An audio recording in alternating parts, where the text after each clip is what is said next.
Ми з вами на минулому занятті розпочали розбирати лісовий оркестр. Ми зараз прослухаємо його.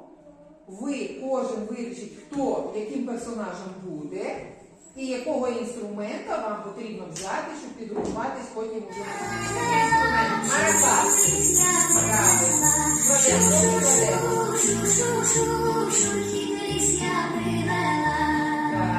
слідуючий хто в нас? Зайці.